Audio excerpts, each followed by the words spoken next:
Pernah nggak sih, kamu ngerasa pengen banget bisa ngomong pinter kayak Jordan Peterson atau Alan Watts?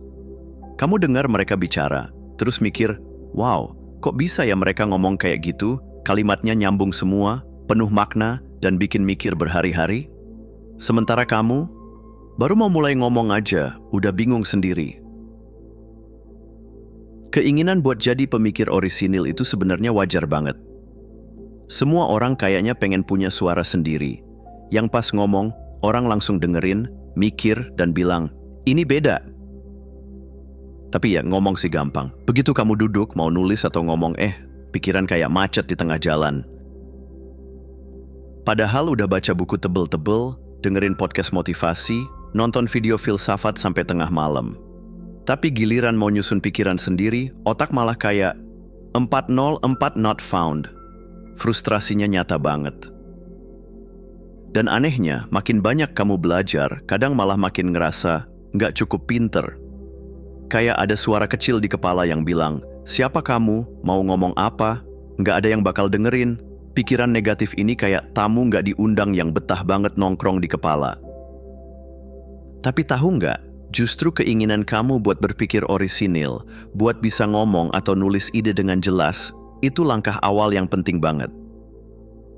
Karena orang yang pengen bisa mikir beda, artinya dia udah mulai sadar, aku nggak mau cuma ikut-ikutan, aku mau nemuin suaraku sendiri. Dan itu keren loh.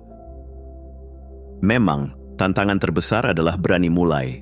Nggak usah langsung mikir mau sekeren Jordan Peterson, apalagi mau jadi Alan Watts dalam semalam. Kadang, ide sederhana yang kamu ungkapin dengan jujur malah bisa lebih nyentuh daripada teori ribet. Jadi, daripada sibuk mikirin aku harus pinter banget, mending mulai aja dulu. Mungkin tulisan pertama kamu berantakan, mungkin ngomongnya belepotan. Tapi ingat, mereka yang sekarang jago ngomong, dulunya juga mulai dari nggak bisa apa-apa. Intinya, kamu nggak harus jadi orang lain. Kamu cuma perlu jadi versi kamu yang berani ngomongin isi pikiran sendiri. Dan percayalah, itu jauh lebih orisinil daripada jadi tiruan siapapun.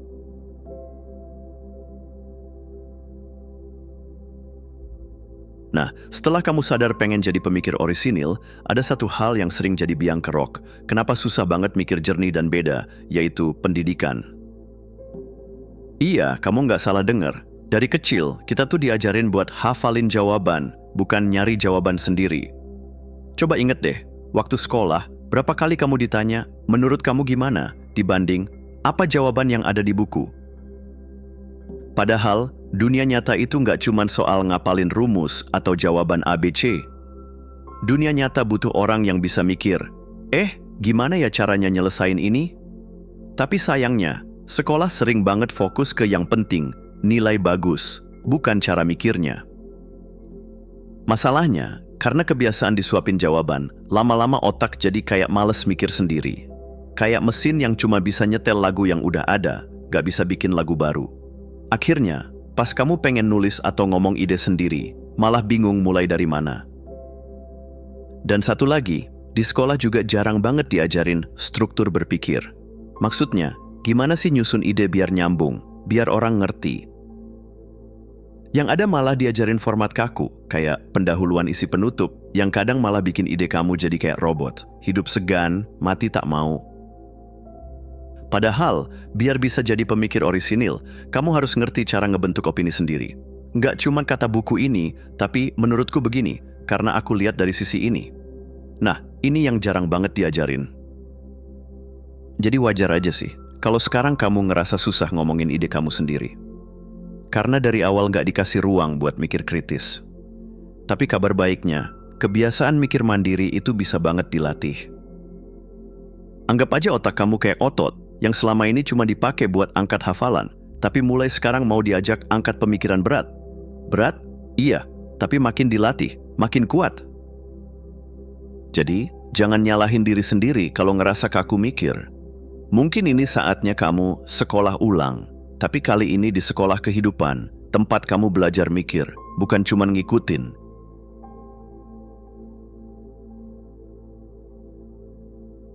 Setelah kamu sadar pentingnya mikir sendiri, sekarang saatnya masuk ke tahap yang agak nakal dikit, yaitu jadi skeptis. Eits, skeptis di sini bukan berarti jadi orang yang selalu negatif atau nyinyir ya. Maksudnya, berani meragukan semua yang selama ini kamu terima mentah-mentah. Kamu tahu nggak? Salah satu ciri pemikir orisinil adalah berani bertanya, bahkan sama ide atau kepercayaan yang udah dikasih sejak kecil. Misalnya, emang bener ya sukses itu harus kerja 12 jam sehari? Atau, kenapa sih semua orang ngikutin tren itu? Emang penting banget ya? Nah, ini langkah awal supaya pikiran kamu nggak kayak kereta yang cuma jalan di rel yang sama terus. Dengan mulai meragukan, kamu bikin jalur baru, jalan sendiri, bahkan bikin peta baru. Tapi ya, ngeragukan hal-hal yang udah jadi kebenaran umum kadang bikin gak nyaman. Apalagi kalau kamu takut dikatain aneh sama orang lain. Tapi ingat, justru disitulah letak latihan mental gym kamu. Kayak otot yang harus dilatih biar kuat, pikiran juga butuh latihan biar lentur. Biar nggak gampang kejebak pola pikir kaku, kamu bisa mulai tanya ke diri sendiri. Kenapa aku percaya ini? Apa karena aku mikir sendiri? Atau cuma ikut-ikutan? Dengan begitu, kamu belajar mikir lebih dalam, bukan asal telan. Satu hal lagi, hati-hati sama keinginan buat selalu disetujuin orang lain. Karena kadang, keinginan cari aman bikin kamu malah nyesuain pikiran biar sama kayak kelompok, padahal aslinya pikiran kamu beda. Ingat, jadi orisinil itu nggak butuh persetujuan banyak orang. Yang penting kamu jujur sama diri sendiri. Jadi mulai sekarang, nggak apa-apa kok kalau kamu ngerasa beda. Jangan takut tanya, jangan takut mikir ulang. Karena dari situlah, benih-benih pikiran orisinil kamu bakal tumbuh. Ingat, pemikir besar di dunia juga dulunya orang keras kepala yang berani mikir beda. Siapa tahu kamu selanjutnya.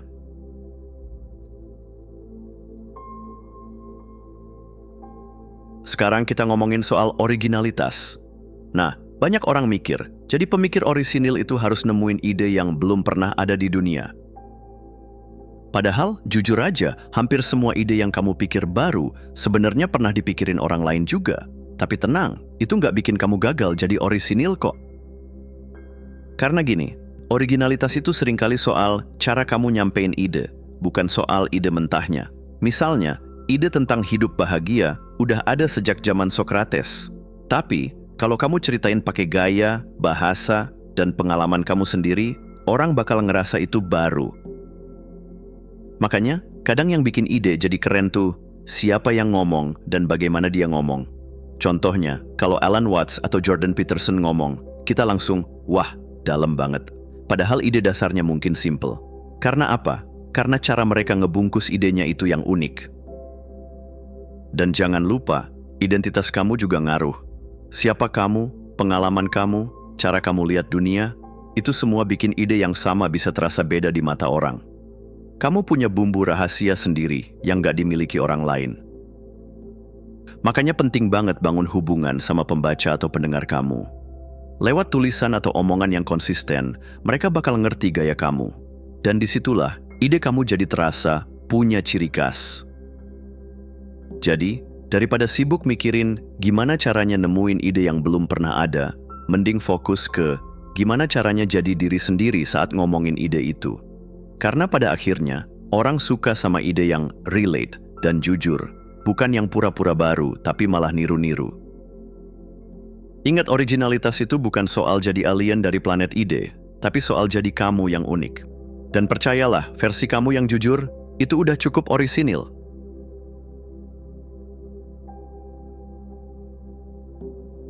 Setelah tahu bahwa originalitas itu nggak harus nemuin ide yang belum pernah ada, sekarang pasti muncul pertanyaan. Terus, gimana dong caranya jadi pemikir orisinil? Tenang, akan dikasih langkah-langkah santai tapi nendang biar kamu bisa mulai. Langkah pertama adalah lihat hal yang sama dari perspektif yang berbeda. Kadang yang bikin ide kelihatan biasa aja karena kamu ngelihatnya dari sudut yang sama kayak orang lain. Coba deh, ambil satu topik yang sering dibahas, terus tanya ke diri sendiri, kalau aku yang ngalamin, aku bakal mikir apa? Atau, gimana ya cara anak kecil atau orang tua mikirin ini? Nah, dari situ biasanya muncul perspektif unik yang bisa jadi ide keren. Langkah kedua adalah baca dan eksplorasi sumber yang gak mainstream.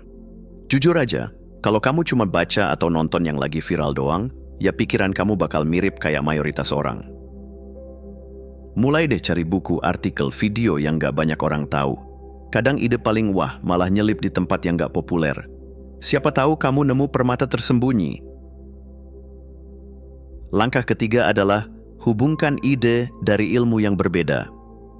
Ini seru banget. Coba bayangin, gimana kalau kamu gabungin ide dari psikologi sama fisika atau seni sama teknologi? Hasilnya bisa wow banget. Misalnya, ngomongin soal kesadaran diri, tapi pakai analogi dari dunia sains. Orang pasti mikir, wah kok bisa kepikiran gitu ya? Langkah keempat adalah pakai kerangka kerja atau framework untuk mengarahkan kreativitas. Kadang pikiran tuh kayak kuda liar banget sampai bingung mau kemana. Nah, makanya penting punya kerangka kerja biar ide kamu nggak loncat-loncat terus. Misalnya, kamu bikin daftar pertanyaan, apa masalahnya? Kenapa ini penting? Solusinya gimana? Dengan gitu, kamu bisa mikir kreatif tapi tetap terarah. Langkah kelima adalah eksperimen dan pengalaman langsung sebagai guru terbaik. Ini bagian yang paling asik, yaitu coba sendiri. Jangan cuma mikir, tapi rasain dan lakuin. Dari pengalaman pribadi, biasanya muncul ide-ide yang gak bisa kamu dapat dari buku atau YouTube. Dan bonusnya, kamu juga punya cerita menarik buat dibagiin ke orang lain. Jadi, kuncinya, jangan cuma nunggu inspirasi turun dari langit. Kamu harus aktif jemput bola, ngulik, nyoba, dan berani mikir beda. Karena ingat, pemikir orisinil itu bukan yang paling pintar, tapi yang paling berani, jadi diri sendiri dalam berpikir.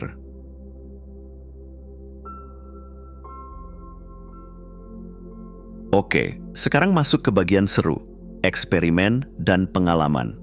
Jadi gini, mau sejago apapun kamu baca buku, nonton video, atau dengerin podcast, kalau nggak pernah turun ke lapangan, ya tetap aja mentok di kepala. Karena pada akhirnya, pengalaman langsung itu guru terbaik. Kenapa? Karena ketika kamu ngalamin sendiri, ide-ide yang tadinya abstrak tiba-tiba jadi nyata, dan bahkan sering muncul versi baru yang nggak pernah kamu duga. Misalnya, kamu baca buku tentang menghadapi ketakutan, tapi pas kamu beneran maju ngomong di depan umum dan menghadapi ketakutanmu sendiri, baru deh muncul pemahaman yang, oh, ternyata gini rasanya. Selain itu, lewat eksperimen, kamu jadi belajar trial and error. Kadang ide kamu berhasil, kadang juga zonk. Tapi justru dari kegagalan itu, kamu bisa nemuin sudut pandang baru. Dan percaya deh, gak ada ide yang lebih orisinil daripada ide hasil jatuh bangun kamu sendiri. Terus, yang paling keren, pengalaman bikin kamu punya cerita unik. Orang bakal lebih tertarik dengerin pemikiran yang dibalut cerita nyata daripada cuma teori doang. Contohnya, ide soal pentingnya kesabaran bakal lebih nempel kalau kamu ceritain gimana kamu sabar nunggu ojek online yang gak datang-datang pas hujan deras. Dan jangan lupa, setiap masalah yang kamu alami sebenarnya adalah lahan basah untuk ide orisinil. Alih-alih ngeluh, coba tanya ke diri sendiri, apa yang bisa aku pelajari dari ini? Atau, gimana aku bisa mikir beda untuk ngadepin masalah ini? Jadi intinya, jangan takut buat nyoba, gagal, dan bangkit lagi. Karena semakin banyak kamu nyoba, semakin banyak harta karun ide yang bisa kamu gali. Ingat, pemikir orisinil bukan cuma mereka yang duduk merenung sambil ngopi, tapi juga mereka yang hidup beneran dan ngambil pelajaran dari setiap jengkal pengalaman. Terima kasih sudah menonton. Jangan lupa untuk klik tombol like, subscribe, dan tinggalkan jejak di kolom komentar. Kami sangat menghargai setiap dukungan dari kalian. Semoga hari-hari kalian menyenangkan dan sampai jumpa di video selanjutnya.